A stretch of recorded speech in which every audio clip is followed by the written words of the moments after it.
Bueno, primero por el hecho de que, claro, mi padre estaba en la cárcel y eso es un hecho que te marca desde que eres niño y empiezas a tomar conciencia de tu espacio familiar y que falta una persona y que ya pues empiezas a escuchar o te dicen directamente que tu padre está en la cárcel y tienes que lidiar con eso en una sociedad de dictadura, ¿no? En un espacio, cómo combatir o cómo manejarte con ese hecho. Entonces, eso te imprime ya de partida una cierta disciplina desde muy niño en lo orgánico, en el respeto a la organización, en el respeto a la confidencialidad, al secreto de la organización, a muchas cuestiones, ¿no? Te acaban creando una impronta de cómo te vas a construir en el futuro como persona adulta. Y luego, pues claro, a medida que vas teniendo un poquito más de conciencia, el hecho de asistir con tu madre, acompañando a tu madre a reuniones del partido, porque claro, en mi caso se daban las dos circunstancias que tanto mi padre como mi madre eran luchadores antifranquistas, mi padre dentro de la cárcel, pero mi madre fuera de la cárcel.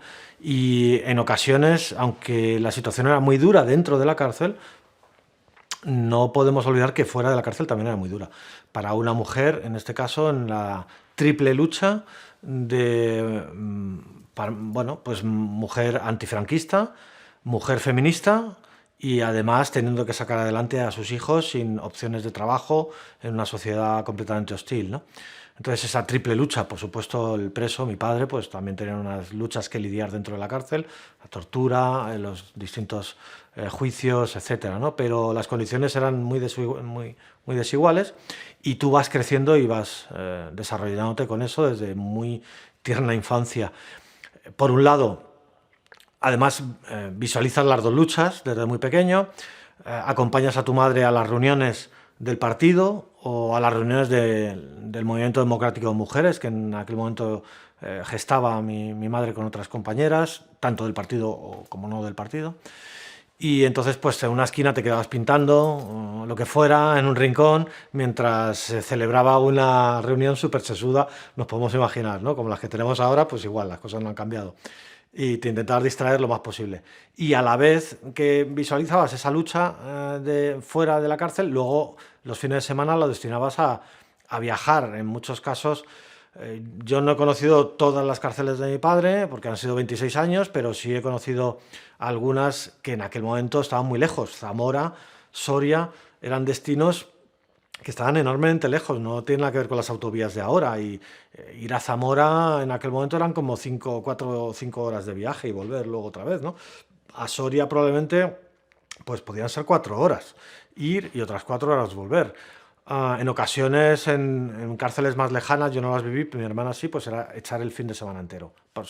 Entonces luego estabas allí con los funcionarios, las policías en la sala de visitas, todo el protocolo de entrar, del registro, etcétera, etcétera. Entonces, bueno, pues nos crecimos, mi hermana, yo, esta generación de hijas e hijos de militantes antifranquistas del Partido Comunista, pues en una disciplina muy férrea, en la organicidad del partido, un respeto a la organicidad absoluto, tremendo, ¿no? En ocasiones eso también ha sido un poco lastre, te tienes que desprender también un poco de eso. Y bueno, pues en ese sumo respeto bueno, pues a la labor y al dejarse la vida, los kilómetros, la vida, los años en las cárceles, y a la persecución o a las detenciones o al asalto inesperado en la madrugada de la policía y que en medio de la noche a las 2 de la madrugada en pleno invierno pues venían a hacer un registro y te tenías que cubrir con una manta en el exterior de la casa a 3 bajo cero mientras registraban la casa de arriba abajo. Además, bueno, pues vivíamos una especie de, no voy a decir chabola, porque no llegaba a ser una chabola, pero una casita, una casi infravivienda. Y entonces, bueno, pues se pasaba, en fin, que la situación era compleja y todo eso te marcaba mucho para el futuro. Yo solo tengo dos recuerdos de mi padre fuera de la cárcel. Uno allá por el 72-73, porque mi padre estuvo 26 años en la cárcel, pero no estuvo seguidos. Estuvo en distintas etapas, el periodo más largo es de 12 años, luego sucesivos de 5, 3, 2, así, ¿no? A medida que se acercaba al final de la dictadura eran periodos como un poco más cortos, más o menos. Entonces, yo le recuerdo años 72, 73, que estuvo libre por un corto periodo de tiempo y estarme dando clases de matemáticas, pues reforzándome un poco, ayudándome un poco con las matemáticas. Yo con 7 años, una cosa así. Y luego ya le recuerdo de nuevo, pues cuando le liberaron, año 76, la primera amnistía, la primera de las amnistías tras la muerte de Franco, en julio del 76, pues ahí de nuevo. Mientras tanto, todos mis recuerdos de mi padre son de cárcel en cárcel. Y además es una transición del medioevo casi a la edad moderna, porque las primeras cárceles que recuerdo de mi padre fueron las más lejanas que he citado antes, de Zamora, de Soria, que eran casi como mazmorras lúgubres medievales. Eran unas... me acuerdo además una celda que tenía unas paredes, el ventanuco, bueno, el ventanuco se veía como al final de la pared, ¿no? Y una pared de 1,5 metros de ancho, pues eso, de una construcción casi medieval. Y sin embargo luego acababa el periodo pues en Carabanchel, año 75-76, el último periodo que estuvo preso antes de la amnistía, y que eran unas cárceles homologables casi a las pelis que veías en la tele de pues, las cárceles estadounidenses, ¿no? En la fuga de Alcatraz o el no sé qué, tal. Pues ese tipo de cárceles, pues eso era la cárcel de Carabanchel. Entonces, sí, en el propio desarrollo de... Yo era un niño cuando salió mi padre de 11 años, pero en esos cortos años de recuerdos de la cárcel, pues incluso las cárceles también cambiaron en mi memoria, de unas cárceles horribles, un poco como lo fue la dictadura, una dictadura tremendamente asesina y criminal, a una dictadura un poquito más, igual de autoritaria, por supuesto, represora, pero bueno, un poquito más en colores, ¿no? Que fueron los años 70. Sí, y sobre todo es muy duro porque el sacrificio personal humano que se hace en una lucha de varias generaciones, como fue la lucha contra la dictadura de Franco, primero la guerra de España y después la dictadura, el sacrificio personal es descomunal, ¿no? No solo, por supuesto, quien se dejó la vida, pero a nivel incluso de los afectos, porque paradójicamente, pues en una sociedad tan represora como la franquista, tan nacional católica como era la franquista, por supuesto, primero una mujer sola, como mi madre, que estaba desempeñando una labor política, que lo sabían los vecinos, obviamente sabían lo que había, el entorno, pero era escudriñada al máximo, ¿no? Y era fiscalizada al máximo, pero paradójicamente no solo por la sociedad, una mujer sola que hace tal, dónde va, con quién se mueve, se reúne con hombres, etcétera, ¿no? Sino también curiosamente, por el propio partido. Eso es un debe de que, bueno, el partido también en aquel momento, como las organizaciones políticas, sociales hoy, son reflejo de la sociedad de cada momento. Y en aquel momento el partido, pues era un partido muy machista. Y bueno, pues había también un cierto escudriñamiento a mi madre de, bueno, a ver qué vas a hacer, que el héroe, el líder, digamos, está en la cárcel. Luego, mucho más allá, las peleas políticas, por supuesto, de que el partido no entendiese la cuestión feminista, no la entendiese y viera que era una desviación o un debilitamiento de lo que podía ser la lucha antifranquista, ¿no? Pero al margen de eso también la cuestión humana de vigilancia, en cierta forma, a las mujeres porque en aquel momento, digamos que el papel al que se las relegaba, y algunas lo aceptaban, ¿no? Algunas que hoy son también muy recordadas, lo aceptaban, eran ser mujeres la mujer de Lobato, la mujer de Sánchez Montero, la mujer de no sé quién, ¿no? De Camacho. Pero había mujeres que no se resignaban a tener ese rol y entablaban una identidad propia, una lucha por una identidad propia como activistas antifranquistas y generadoras de una nueva lucha como era la lucha feminista. Entonces eso creó bastantes... Pero bueno, especialmente por lo que me preguntabas, que era la cuestión humana, pues claro, se hacían unos sacrificios, la familia estaba completamente desestructurada. O sea, si había que priorizar una reunión de la célula de aquí del partido, etcétera, tal, pues los hijos, una llamada telefónica, ¿me puedes ir a recoger a la niña al cole y al niño a su cole? Por encima estábamos mi hermana y yo en colegios diferentes, ¿no? Y sí, quédatelos hoy y ya veremos hasta cuándo, ¿no? A lo mejor había una reunión del Comité Central en Roma, pum, y de pronto pues, y se tenía que ir mi madre, era el Comité Central también, con mi padre del Comité Ejecutivo del partido. Entonces la desestructuración familiar era brutal, o sea, digamos que ahí estábamos todos atravesados y yo mismo en la dificultad de poder llevar unos estudios al día, de poder tener una sistemática o una metodología de todos los días me voy a poner a estudiar X tiempo porque es lo que hacen todos los niños y me pongo a hacer los deberes. Probablemente pues mi madre lo intentaba o aquellos con quien yo pasaba el día, la tarde o donde me tocaba dormir durante X días lo intentaban que yo me puse, pero no estabas como un niño, no estabas suficientemente centrado como para desarrollarte con normalidad. Eso te afectaba al final y todos hemos al final crecido con las herencias que el franquismo nos ha dejado. En concreto, bueno, pues en lo familiar, en lo personal, en muchas cuestiones. Hace poco rescaté en mi casa de un documental que hizo la televisión sueca, mi madre, en el año 76.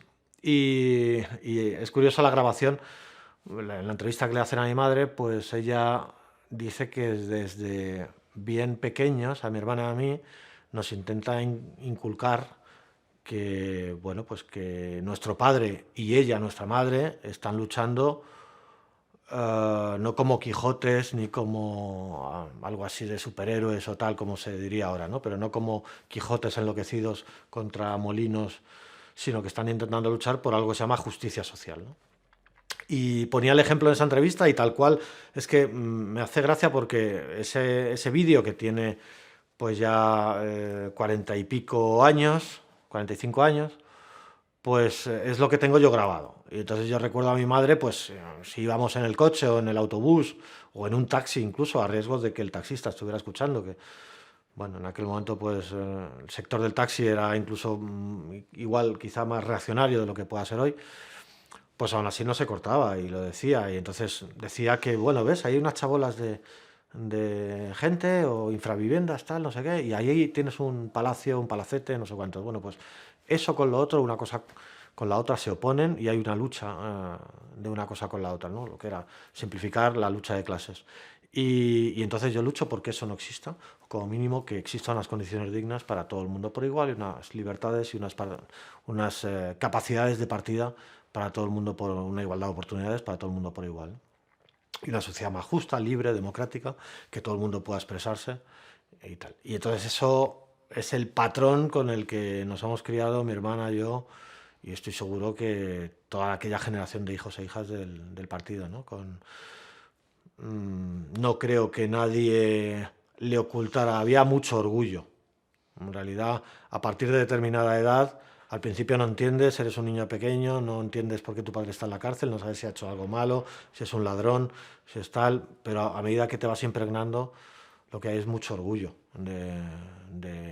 Y luego, bueno, mi hermana y yo estábamos en unos colegios un poquito especiales, no eran el típico colegio nacional del sistema franquista, eran unos colegios privados, pero que nos becaron en nuestra condición de hijos de represaliado político, de preso político y de falta de ingresos y de recursos, pues paradójicamente fuimos a dos colegios elitistas, con la, digamos, burguesía antifranquista que existía.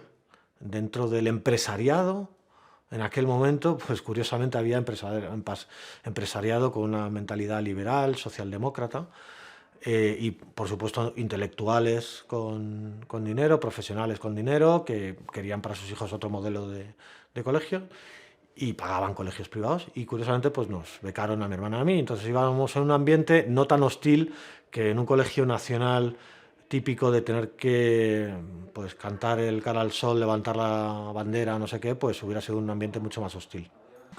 Al final todo acaba resultando ser una tragedia humana, ¿no? Porque, por supuesto, eran personas que volcaban sus vidas en una lucha concreta política.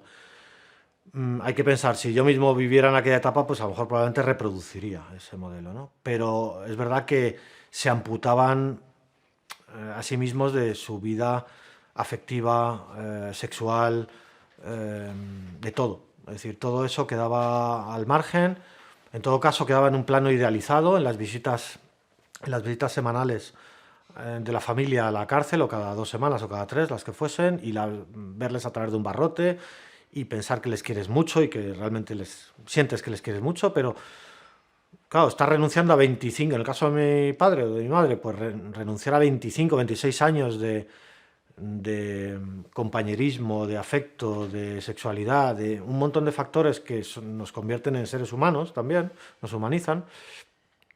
Tienes que renunciar a todo eso, por un lado el que está dentro y el que está fuera, y luego cuando se produce la salida, la liberación, especialmente la definitiva, pues de pronto tienes que lidiar con una familia que sí, que te venía a ver los fines de semana y a la cual querías mucho y te escribías con ella y tal.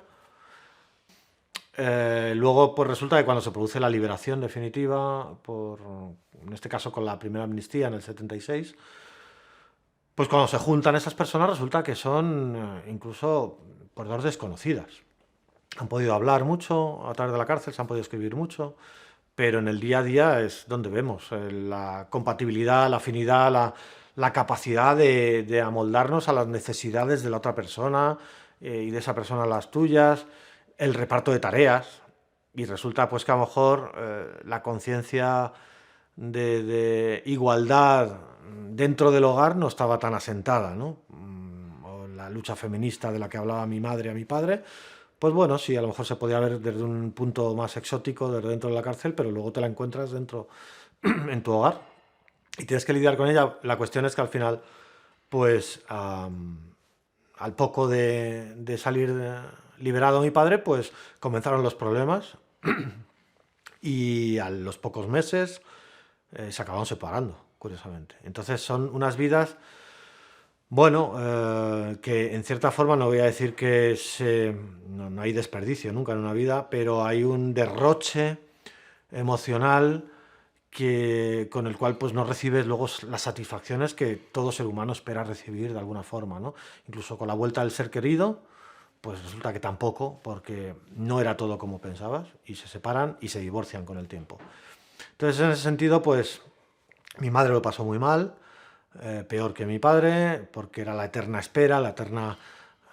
Bueno, mi padre era, digamos, el héroe, el líder o el tal. Siempre mi madre estaba más en ese plano, en ese más rebajada por la organización o por la sociedad a un segundo plano. Y bueno, pues mi madre en ese sentido sí lo sufrió mucho más. Y bueno, pues digamos que luego además fue de una circunstancia de el devenir histórico, la caída de la Unión Soviética, de los países socialistas, acabaron como de rematar, en este caso concreto, a mi madre. De los dos pilares de mi vida, que eran mi pareja, por la que he luchado en la lucha antifranquista también y por su liberación, y parece que el mundo socialista, que también se derrumba, año 89, 90, pues, y entonces realmente para mi madre eso fue una especie de tragedia personal. Todo lo ocurrido desde el momento de la liberación de mi padre. Para mi padre no tanto, rehizo su vida, tuvo también otros hijos, y bueno, sus ideas políticas pues fueron moviendo hacia otro lado, pero bueno, sí, la factura al final todos la hemos pagado, incluso en esta segunda generación, como somos los hijos, la factura del franquismo. Ya la tercera, mis hijas ya lo ven con una distancia, no han vivido, no están construidas ni atravesadas por el franquismo, pero en nuestro caso, mi hermana y yo sí. Sí, era un torrente de energía y de iniciativas. Yo sé, con el tiempo también, que he analizado cosas, pues que también mi madre pues era, en algunos casos, excesivamente vehemente. Cuando veía algo es que lo veía y era complicado, no era, a diferencia de mi padre, que era una persona mucho más dialogante, sosegada, pues mi madre era todo energía. También es verdad que mi madre tuvo que construirse desde bien niña cuando llega de la emigración rural con sus padres, con mis abuelos. Llegan de la Extremadura despoblada por la guerra civil o masacrada por la guerra civil, la columna Badajoz, etcétera, contándome además unas cosas terribles, de historias, ¿no?, que se contaban de familia en familia. Entonces llega aquí a Madrid con apenas siendo una niña, 8 9 10 años, 10 años, y de pronto llega a una zona chabolista y tiene que lidiar pues con la única fuente de agua potable del barrio, con las mujeres mayores, y que no la ningunearan, y que, bueno, pues ella cuando fuera su turno recibir el agua correspondiente, y que a su hermano pues le toreaban, y tenía que ir ella. Entonces, mi madre siempre ha sido una especie de superviviente, de tener que echarse por mi abuela. Su madre era una mujer siempre enferma, siempre tal. Tuvo que sacar casi a la familia también un poco adelante, ¿no?, en ciertas cuestiones. Y, y entonces, pues luego se convirtió también de nuevo en una eterna sola o en una eterna luchadora cuando se casa y su marido ya había estado en la cárcel, pero en el breve instante que tiene una liberación temporal, pues se consiguen casar. De nuevo le vuelven a meter en la cárcel y por tanto vuelve a ser una mujer sola, que pelea contra todo el sistema franquista. Ah, bueno, hasta el punto de que, por ejemplo, ni mi hermana ni yo estamos bautizados. Yo soy del año 65, mi hermana es del año 58. No bautizar a alguien en el año 58 era la España negra todavía, ¿no? No había salido a la España, digamos, del turismo y de no sé qué y del color, esa España. Y bueno, pues suponía una pelea con quien fuera y llevárselo por delante. Y bueno, pues ahí registraba. Y no el negarse a poner el María delante, que era un nombre obligado para todas las mujeres, ¿no? Todas las mujeres se llamaban María no sé qué, María no sé cuántos, porque era un nombre obligado. Bueno, pues mi hermana no, se llama Violeta y punto, y no está bautizada. Y entonces, eso también te da muestra, ¿no?, a todo, aunque sea una anécdota, de hasta dónde llevaba de consecuencia su pelea. Y en la construcción de las organizaciones en las que estuvo, pues en el Partido Comunista, en el Movimiento Democrático de Mujeres, en otras organizaciones de mujeres posteriores, Mujeres por la Paz, en la época más dura de los años 80 de la Guerra Fría, del riesgo de confrontación entre la Unión Soviética y Estados Unidos, también hizo ahí alguna organización pacifista. Pues era una mujer con una energía arrolladora. En eso es así. Cuando la han definido otras personas que trataban con ella, pues eran un poco contrapunto, ¿no? Mi padre era, digamos, el más sosegado, el más calmado, el que más pues capacidad de diálogo podía tener, y mi madre pues era pura energía, también una mujer que salió del analfabetismo y que se tuvo que ir construyendo en academias nocturnas mientras trabajaba durante el día, en academias nocturnas para aprender a leer, a escribir, etcétera. Con 15 años entrar en el PC clandestino en el año 53 aproximadamente, 52.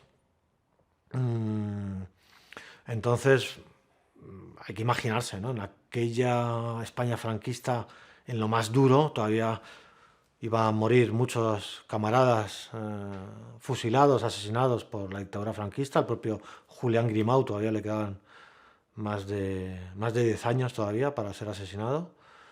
En la España más negra, pues una chica adolescente de 15 años que tenía que sacar a su madre también adelante porque estaba casi incapacitada, en el barrio casi chabolista y trabajando, y a la vez estudiando por las noches y leyendo formación política, lo primero que le llegó de un camarada del partido, Matías, que ahí, bueno, pues le conocerá también seguramente cuando entrevistéis a Víctor Díaz Cardiel. Y fue quien le introdujo en el partido, quien le dio los primeros documentos políticos, los primeros textos, libros, y ella los devoraba. Entonces era una especie de animal político, mi madre, bruto, que se fue construyendo con una energía producto del espacio donde estaba, de luchar contra todo. O sea, había una lucha dentro de la cárcel y una lucha fuera, pero la de fuera también era de órdago, ¿no? Sí, mi madre con otras mujeres, pues en aquel momento era la ola de Simone de Beauvoir. Por supuesto, faltaba mucho para terceras olas y más olas posteriores, o para los distintos feminismos que ahora se analizan, que tienen que debatir las compañeras, y sigue ahí el debate, ¿no? Muy abierto ahora mismo en muchas cuestiones. Pero en aquel momento, claro, pues además lo planteó desde una iniciativa que también el partido en algún momento lo criticó, y era infiltrarse en las asociaciones de mujeres franquistas, en las asociaciones de amas de casa franquistas, eh, en las asociaciones de corte y confección de la sección femenina, infiltrarse ahí para intentar ir creando, ¿no? Y claro, aunque el feminismo en España ya comienza mucho antes, ¿no? No son ellas las pioneras, ni mucho menos, en la República y mucho antes también. Pero claro, después de la masacre que supuso la guerra civil, de la edad oscura que supuso la dictadura, sobre todo esa primera dictadura de los años 40 y los 50, era como volver a tener que desempolvar o descubrir algo arqueológico, que era el feminismo en España, ¿no? Porque entonces tuvieron que, claro, abrir, como dices, un surco de nuevo, porque los surcos estaban completamente erosionados, y comenzar ese trabajo de nuevo, de cero.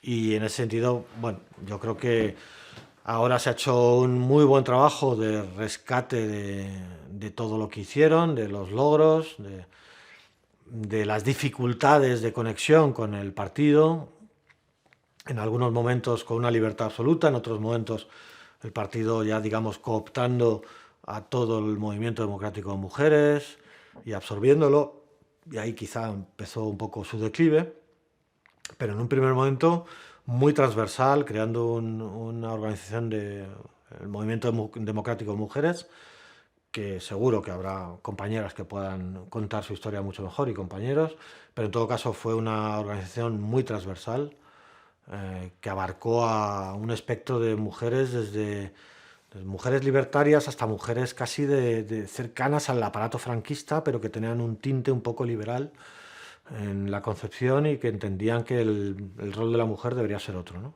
Entonces fue muy interesante. Ah, sí, además, entre los fetiches que en el cole, aunque yo iba a un cole muy privilegiado, que no era el típico, ya lo he contado antes, el típico colegio nacional católico, pero bueno, en mi colegio también se utilizaban clichés de, porque tú eres comunista, tu padre está en la cárcel por comunista, no sé qué, porque los comunistas queréis que todo sea de todo el mundo, incluido las mujeres, que las mujeres sean de todo el mundo. Eso se me ha quedado grabado, ¿no? Y entonces, a ver, claro, te tienes que ir. Por un lado, soy una persona ya nacida en la década de los 60, que, bueno, pues el feminismo aquí en España no estaba ni mucho ni poco, ¿no? O sea, ellas habían avanzado, mi madre y sus compañeras habían empezado a hacer un cierto trabajo, pero hasta los años 70 no explota el feminismo en España, especialmente con la ley de divorcio, la exigencia de una ley de divorcio, después la exigencia de una ley del aborto, que ya llegó en el año 81, si no me equivoco, la de divorcio en el 77, 78, más o menos, bueno, por ahí, y la de aborto posterior. Bueno, en todo caso, hasta esos años 70 no explota, y entonces, claro, tú por un lado vas creciendo con una concepción de que las mujeres son unos sujetos colonizados por el hombre desde la historia, y a la vez tienes que lidiar como niño con una sociedad absolutamente machista. No, lo siguiente, o sea, si veis los anuncios en la televisión, en las vallas publicitarias de aquella época, eran anuncios casi soeces, de una mujer tirada a los pies de un hombre, agarrando de las piernas, como cómprame esta plancha o este electrodoméstico porque lo necesito, ¿no? Y el hombre, digamos, en su pose de que soy el que traigo el dinero a la casa y ya decidiré si te la compro o no. Si te la compro o no. Eso era un cartel de publicidad en aquellos años. Para que os imagináis el nivel de, no violencia machista siquiera, sino de machismo brutal que había o sea, pues entonces yo me voy construyendo como niño con mi hermana y yo en concreto, con una dualidad brutal. Por un lado, en un hogar, en una familia comunista, en la que está claro y se habla de una política, se habla de política con una no con una franqueza, sino con una extrema claridad contra la dictadura, etcétera, tal, a pesar de que, por ejemplo, en el teléfono pues teníamos micrófonos y, en fin, sospechábamos que a veces nos los ponían, pero se hablaba con una extrema claridad y con el exterior, con la calle, con el colegio, con el entorno social en el cual el silencio tenía que ser sepulcral, ¿no? Y digamos el secretismo, la confidencialidad o tal. Y en el aspecto de la lucha de la mujer es exactamente igual. Por un lado, en mi casa, pues crecíamos. Pues yo recuerdo el volumen del Segundo Sexo de Simone de Beauvoir o otros libros feministas en mi casa, o las propias conversaciones que tuviera mi madre, tanto por teléfono o con nosotros, las cosas que nos dijera, y resulta que luego salías a la calle y te encontrabas con una sociedad machista extremadamente machista, pero a unos límites que hoy nadie de los que estáis aquí os podéis imaginar. Son las personas que tenemos ya de esa edad para arriba, ¿no? Con carteles publicitarios en los que la mujer era una sometida al hombre y no había ningún problema en plantear una mujer sometida, arrojada a los pies de un hombre, suplicándole cómprame esta lavadora, arrojada, y el hombre, digamos, en su posición de pie, fumando un cigarro, meditando si a ese ser que poseía le iba a comprar una lavadora o no. Y eso era una valla publicitaria típica de aquellos años. O anuncio en televisión típico de aquellos años. Entonces, claro, en ese prisma también era un choque y yo, claro, yo era niño. Y entonces yo me voy construyendo como niño en esa posición privilegiada. En la parte antifranquista no. La parte antifranquista, desde inicio no tengo problema en crecer como un niño antifranquista, comunista, con unas convicciones muy claras. Y así me construyo. Pero en la parte feminista, en mi papel de chico, de niño, pues bueno, sí, la recibo en casa, pero luego veo que en la sociedad puedo estar en el plano de privilegio. ¿Y por qué no amoldarme a ese plano de privilegio y quedarme en él, ¿no? Entonces, ahí sí se produce una lucha en mi interior y hasta que poco a poco vas creciendo y vas intentando asentar un poco más lo que tu madre te ha transmitido, porque es de justicia, es una lucha fundamental, ¿no? Elemental de la sociedad humana, ¿no? La lucha feminista. Pero bueno, ahí sí podía haber un poquito más de contradicción. No duro, o sea, el pago al final es duro en el sentido de que, bueno, pues si vemos cómo está el mundo dominado por un modelo hegemónico depredador como es el capitalista, una fase imperialista y depredando cuanto más rápido y mejor a más poblaciones y más recursos y más, etcétera, pues dices, hostia, pero es que es necesario, es inevitable. La única lucha que no sirve para nada es la que no se hace. Y, y este sistema acabará cayendo, por supuesto, y bueno, pues se mirará para atrás. Por supuesto, mis padres serán anónimos en la historia de la humanidad de cuántas y tantas luchas, ¿no? Pero todas esas luchas por una humanidad mejor y por un modelo sostenible para todos los seres humanos, de justicia para todos y cada uno de los seres humanos, al final, cuando se concluya, pues habrá valido la pena. Mientras tanto, claro, te queda hostia, ahora es que está triunfante todo el modelo hegemónico capitalista, entonces te puede quedar un poco la sensación de, ¿mereció la pena para...? Sí, sí merece la pena, siempre merece la pena. Y ahora, lo que sí puede dudarse un poco más es, y en el plano humano, el renunciar a toda la faceta afectiva, de amor, de sexo, etcétera, ¿eso también merece la pena? Bueno, es que hay que estar en esa posición. probablemente si estuviéramos en una posición de lucha armada, pues yo probablemente también la cogería, o de un combate en el que te juegas años y años de cárcel, pues probablemente yo también la adoptaría. Y cuando te metes ahí, te metes, no sabes las consecuencias que va a traer. Luego, al cabo de los años, echas la vista atrás y ves que pues no has tenido pareja o no has tenido tal, pero bueno, hay que estar en esa situación para ver qué decisión se toma. Y entiendo que al final muchas personas toman esa decisión, de no tanto de renuncia, sino de tomar esa vía de lucha activa con las consecuencias que traiga. Sí, eh, incluso defender que todas y cada una de las opciones políticas, incluidas las que son reaccionarias, que no sean fascistas, pero las que representan a posiciones reaccionarias, como puede ser el modelo neoliberal, que en sí mismo es criminal y es depredador del planeta y de poblaciones. Pero bueno, incluso esas tengan derecho, las opciones políticas neoliberal, todas tengan derecho a expresarse libremente en una democracia, ¿no? Entonces, el legado de la lucha comunista en la dictadura es un legado de toda la legitimidad de haber traído la democracia a España. La democracia a España a veces se la denomina como que es una democracia otorgada por el régimen franquista que se sucede a sí mismo, pero no tanto. Hay una legitimidad de arrastre de la lucha antifranquista hecha por las y los comunistas, no por las y los socialistas que estuvieron básicamente pues desaparecidos. Entonces las comunistas fueron las que al final trajeron lo poco que podamos tener hoy de democracia, incluso que haya ido en retroceso desde el año 77, 78 hasta hoy, pues ese poco residuo que nos quede es un residuo que ha sido combatido para que esté aquí por las personas comunistas, dejándose la vida, dejándose la cárcel, dejándose todo en ello para que incluso posiciones contrarias tengan hoy derecho a manifestarse públicamente. Justo lo contrario, ¿no? Porque esas posiciones contrarias salieron en aquel momento del golpe del general Franco a su lado.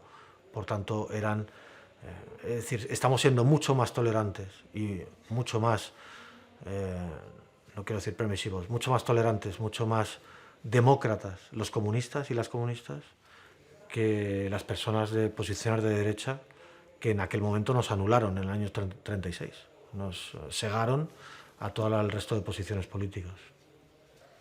No, simplemente decir lo que tantas personas han dicho antes que yo, antes que mis padres, antes que la historia de la humanidad es la historia de la lucha de clases, es la historia de la lucha por los derechos, es la historia de la lucha por una libertad y una justicia social. Y por tanto, eso siempre va a ser inexorable porque los privilegiados, los que poseen los recursos, los medios de producción, etcétera, nunca los van a soltar voluntariamente, como en la lucha feminista tampoco los hombres vamos a soltar nuestro privilegio gratuitamente, si no es que se nos exija y se nos obligue a ello, ¿no?